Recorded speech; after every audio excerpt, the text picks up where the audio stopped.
अस्सलाम वालेकुम वरहमतुल्लाहि वबरकातुहू। कैसे हैं आप लोग? उम्मीद है खैरियत से होंगे। अल्लाह ताला आपको खुश रखे, सलामत रखे। यूट्यूब के कमेंट सेक्शन की तरफ चलते हैं। यहाँ पे क्वेश्चन है और ये क्वेश्चन है फरी हैं कोई मोहतरमा, उनकी तरफ से। वो कहती हैं मिकात से एहराम बांध कर जब हरम जाते हैं और अगर हरम पहुंचकर वॉशरूम यूज करना पड़े जाए तो दोनों चादरें उतार सकते हैं या सिर्फ ऊपर वाली चादर उतारनी चाहिए? मर्दों के लिए जो मर्द हजरात दो चादरें इस्तेमाल करते हैं हालत हराम की, तो इनके पूछने का मकसद ये है कि जब हम मिकात से आगे मतलब चले जाते हैं, सिंपल सी बात यह है कि जब भी हम एहराम की हालत में होते हैं, चाहे मिकात से पहले हों, चाहे मिकात क्रॉस करके हम अंदर पहुंच जाएं, हदूद हरम तक इवन पहुंच जाएं, कहीं पे भी आप हों, जब हालत हराम की पाबंदियों में हों, तो उस वक्त वो उनके पूछने का मकसद है कि क्या हम वॉशरूम जब जाते हैं तो एहराम की चादर को उतार सकते हैं, एक या इवन दोनों चादरों को? तो इसका आंसर यह है कि जी बिल्कुल आप उतार सकते हैं। इसमें किसी किस्म की कोई प्रॉब्लम नहीं है, कोई इशू नहीं है। एक मिसअंडरस्टैंडिंग समझ ले, मिसकंसेप्शन समझ ले, मिसपरसेप्शन समझ ले, बहुत सारे लोगों की है। वो ये समझते हैं कि जब हमने हालत एहराम में आ जाते हैं, दोनों चादरें लपेट लेते हैं, उसके बाद हम उनको उतार नहीं सकते, उनको मूव नहीं कर सकते। तो ये एक गलत फहमी है, इसको दूर फरमा लें। बिल्कुल आप उतार सकते हैं, एक भी उतार सकते हैं, इवन दोनों भी उतार सकते हैं।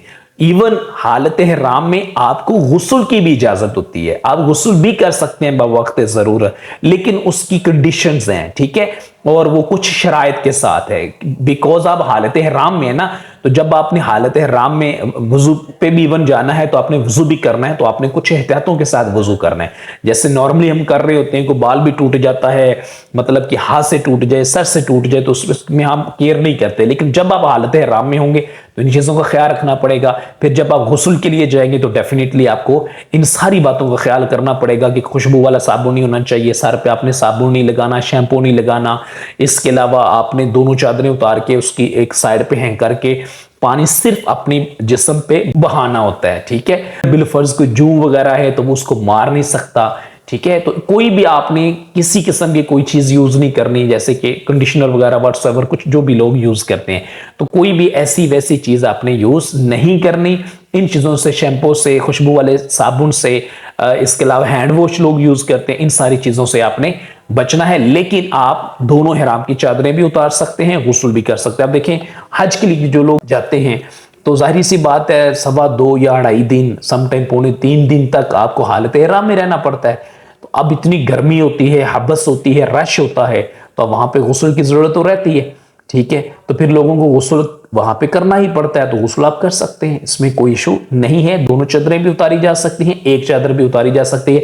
मैं तो बल्कि सबको मशवरा देता हूं कि आपके पास जो हैंड कैरी होता है जब आप जाते हैं हज के लिए या उम्रे के लिए, तो उसके अंदर भी एक एक्स्ट्रा चादर होनी चाहिए। खुदा न खास्ता रास्ते में प्रॉब्लम हो जाती है, प्लेन के अंदर कोई इशू हो जाता है, आप अपनी चादर रिप्लेस करें, खवातीन एक एक्स्ट्रा सूट रखें, कोई भी इशू हो जाता है तो आप उसको चेंज कर सकते हैं। क्योंकि बहुत सारे लोग हैं उनको कमोड यूज करना नहीं आता, वो फर्स्ट टाइम गए होते हैं। प्लेन में तो कमोड होता है, एयरपोर्ट में कमोड होता है, वहां जहां आपने जाके लैंड करना है जिस भी सिटी में, वहां पे भी कमोड सिस्टम होता है। मेजोरिटी को पता ही नहीं होता ये यूज कैसे करना है, तो फिर उनका ihram या इवन उनका जिस्म नापाक होने का खदशा रहता है।